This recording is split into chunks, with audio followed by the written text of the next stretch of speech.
Good morning to all, and your chocolatey buddy is back. I am Chuki Tarnate, and welcome to CacaoTalk. Our special guests today are Kiana Buenaflor Hi, excited to be here in Cacao Talk. and Carlos Pamilar. Sup, bro? How are you guys Thank you. today? Oh, we're good, bro. I'm good. Currently finishing my studies, pero it's nice. It's new environment, pare. First time being in a podcast. That's good to hear. How about you, Kia? It's my first time also to be in a podcast, so looking forward to this session. Actually, it's my first time. It's your first time too? Oh, Hosting a it's my first podcast, time bro? also. It's my first time. So, ayun, I invited you guys today because I came across this specific legend and I wanted to gather some thoughts and have some realizations with you guys. So, to start things off, are you guys familiar with any local legends?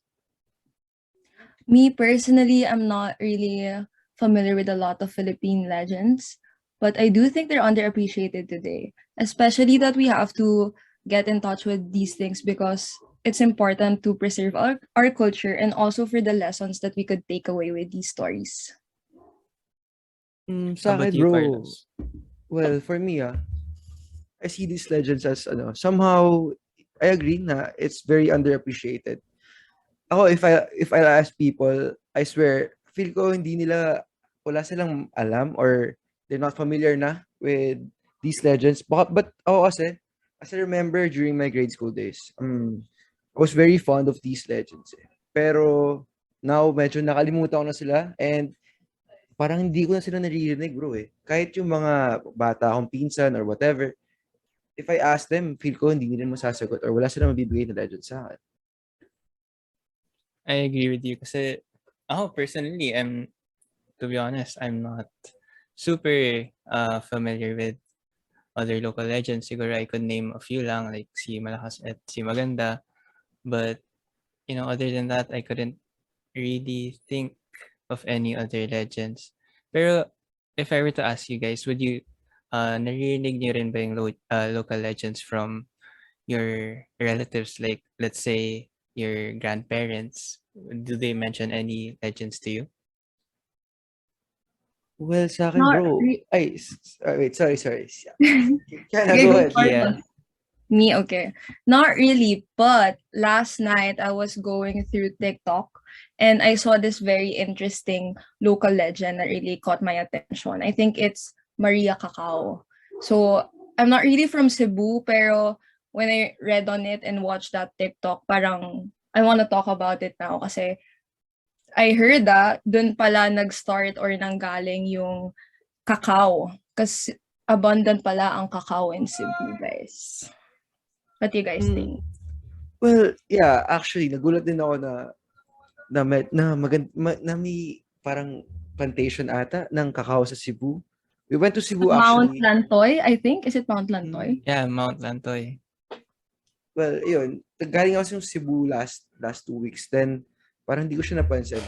However, yung TikTok na yan, I think I saw that as well eh. I sent it to a friend na from Cebu. But surprisingly, hindi niya rin alam yung legend na yun. So, it tells a lot about these legends and bakit hindi na siya naririnig or hindi na siya nakikwento sa mga kabataan, whatever. True. I think that that proves the point na medyo underappreciated ang local legends sa atin nowadays. Yeah. Well, ako bro, if I remember correctly, nung grade school ko, there's one legend I was very fond of reading and inuulit-ulit ko siya kahit isa lang yung story. That's the story of the monkey and the turtle ni Jose Rizal. And if babasahin mo siya, you will think na pangbata lang to, monkey and the turtle fighting over a tree. Yeah. Pero if you're gonna understand, parang tinuturo niya na some things take time and hindi mo naman pwede kunin agad yung bunga if hindi mo siya pinaghirapan. And ayun, parang these legends teach us a lot pero hindi na siya Hindi na siya uso, hindi na siya in sa generation natin. Tama ba? I agree with Carlos. And on that note, I noticed, although I'm not really that familiar with a lot of legends, pero when I do read about it with my Filipino classes before, I noticed may mga symbolisms. Like, it's the small things. Like, for instance, itong Maria Cacao. Kasi the story, I think, goes, si Maria Cacao is very generous with lending the townspeople with utensils or gold, or if may kasal, maglalend siya ng mga materials for that one. And at some point, the townspeople would not return the stuff na pinapahiram sa kanya ni Maria Cacao. And as simple as that, it signifies na may toxic trait siguro some Filipinos or tayo before na we're not very appreciative and grateful sa mga ganito. Yeah. What do you guys think? Parang may similar story ako dyan. May nabasa ako before. I think yung title niya, The Lost Lender. Parang almost the same.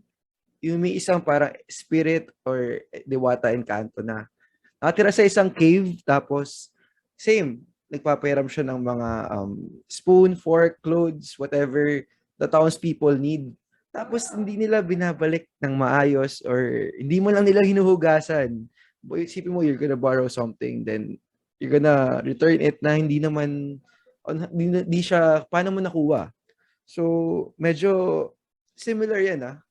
And if ako, as you've said nga, nakita ko lang na parang there's always a story. May lesson na gustong sabihin yung mga story na to. Pero hindi natin siya pinapansin. And I don't know why. So, both stories nyo, mapapansin nyo or you notice that there's a motive of borrowing. Mm-hmm. Yeah.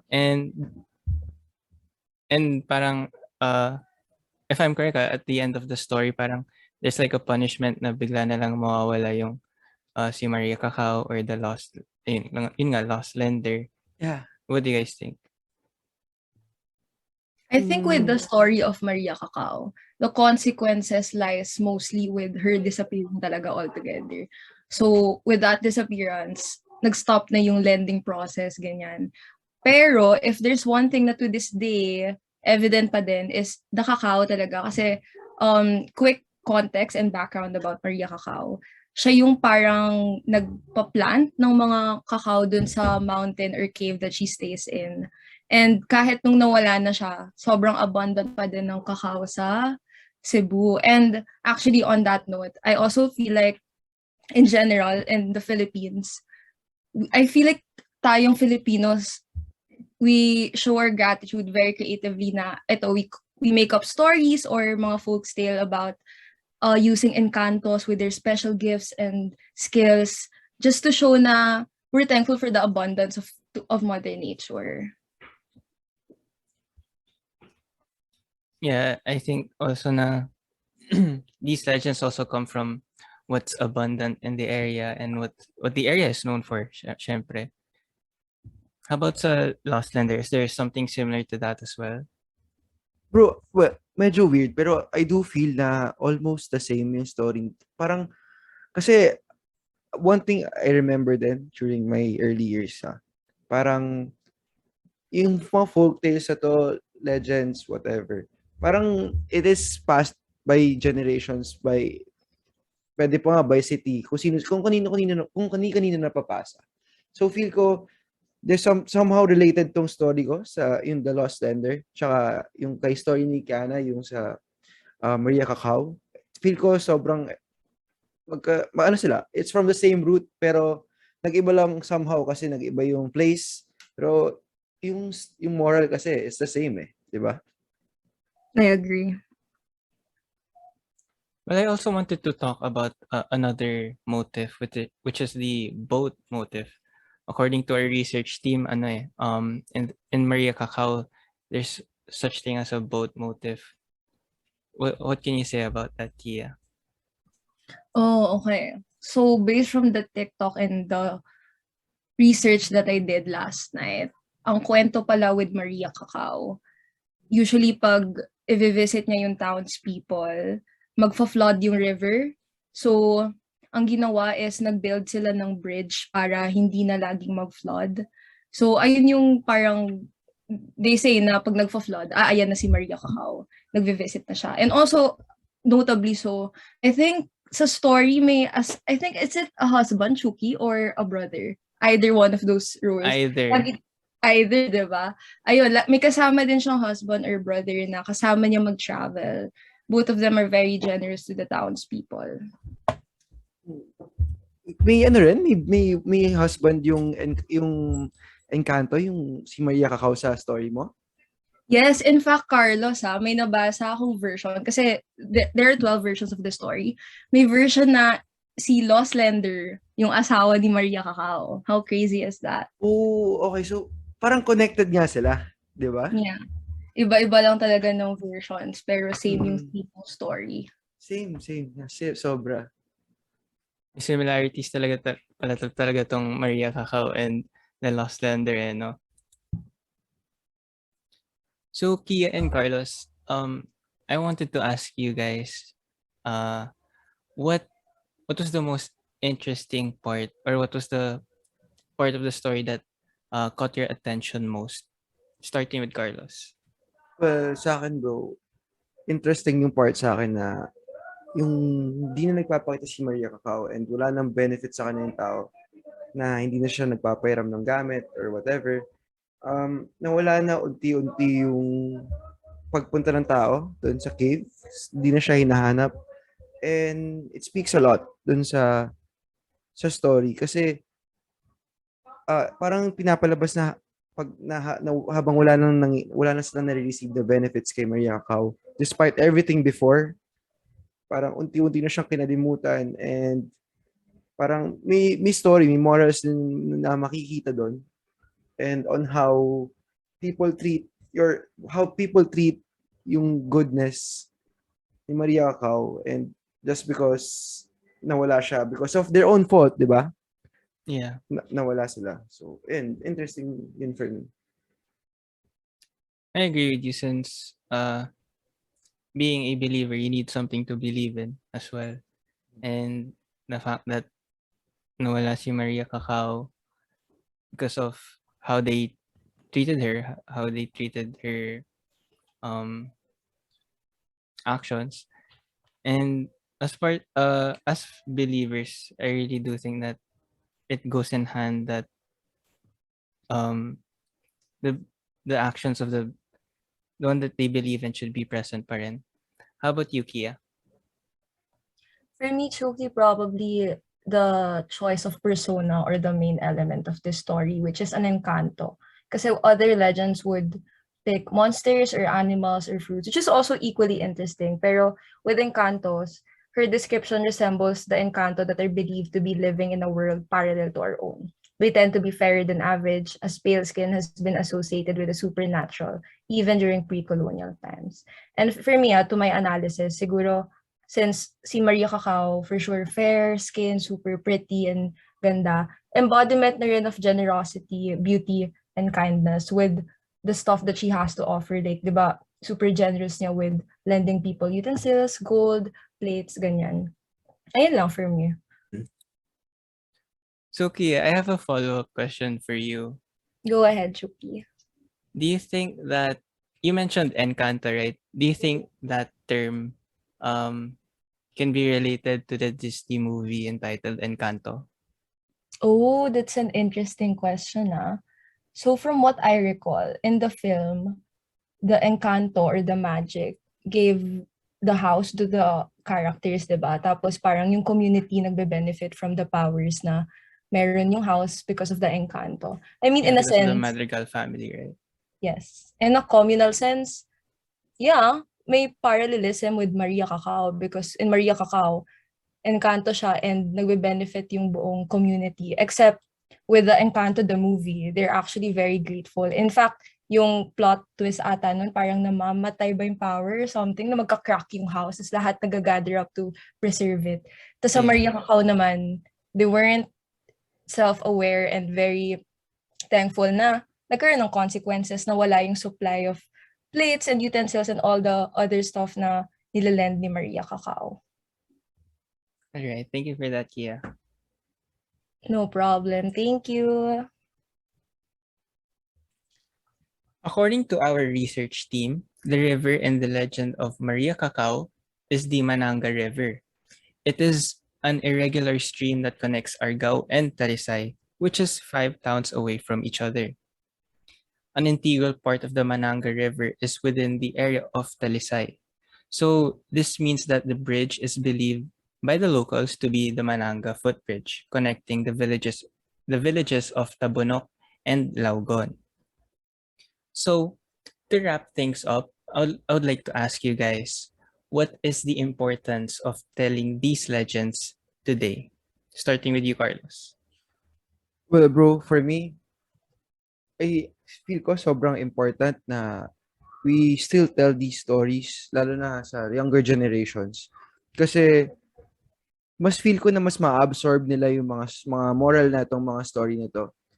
Kasi hindi siya yung usual na story na kinikwento lang. It's very enticing kasi it uses goddesses, encantos na medyo it's teasing na in a sense na akala natin wala lang pero at the end makita natin yung story. And with regards to Maria Cacao and the lender story, The Lost nakita ko Lender. the lost lender rather. Nakita ko doon yung importance ng tao and yung parang utang na loob nila sa tao. And if in a perspective pag sa tao, for example, ikaw tsaka ako, we can apply this kasi for example, I borrow something sa'yo and I should bring that back kung paano ko siya hiniram sa'yo. It's a matter of respect. And Yeah, pinakita I agree. sa mga stories natin ngayon na yung tao somehow nawalan sila ng respeto or yung utang na loob sa mga goddesses na to, sa goddesses sa story.